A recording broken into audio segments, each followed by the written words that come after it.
This is a good opportunity to show you it's quite common on track bikes and race bikes, especially if you're buying a second-hand race or track bike, or even if you're doing this yourself to be aware of.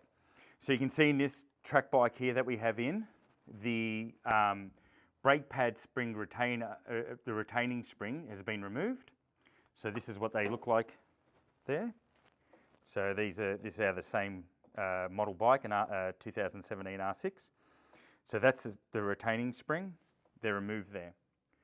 Now, the reason they're removed on track bikes is to allow more airflow through the brake pad and the braking system to cool the brakes more. So in extreme racing conditions, keeps the brake pads and the brake disc cooler.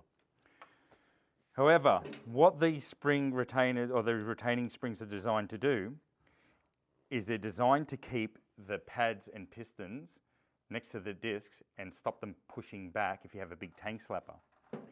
So if you were to have a big tank slapper, that violent motion of the wheel and handlebars turning is going to push your brake pads back, right?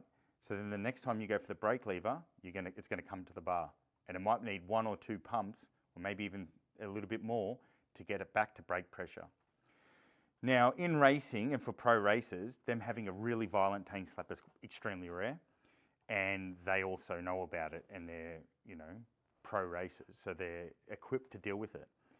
But if you have this situation, you need to be aware of it, that if you have a tank slapper, a real little one's not going to do it, but if you have a decent tank slapper, you're going to push your pads back and you need to pump up your lever before the next braking zone. And that's done to reduce heat. Unless you're at a really high level professional racer, we seriously recommend that you don't do this.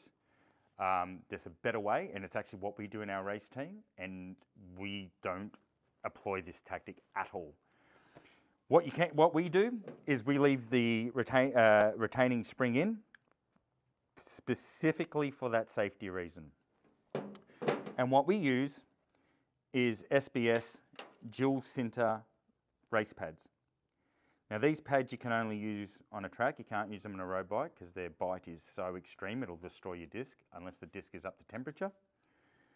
These things are so good that they require less brake pressure to do the same amount of stopping. So less force on the disc to do the same amount of stopping. And with that comes less heat straight away. Because there's less pressure and the brake pad doesn't need to touch the disc as long, the heat doesn't build up.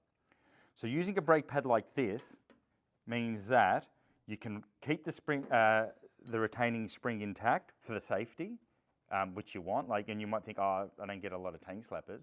One day if it happens to you and you need that brake lever and it's not there, that's a big deal. So you can leave that in, run these. These will still run at a cooler temperature than OEM pads anyway. Give you way more bite, so there's less fatigue in your hand, less chance of arm pump as well. Better braking performance, so that's better lap time. So that's the system and structure that we use in our race bikes, and that's what we would recommend rather than this. You don't want to be lying in a hospital bed going, oh, I wish I had done that. So it's just, like I said, this is extremely common, and we've actually got a few customer track bikes in that they've bought second-hand that have this, so it's very common, but you need to be aware of it. These are there for a reason, and we do recommend running them.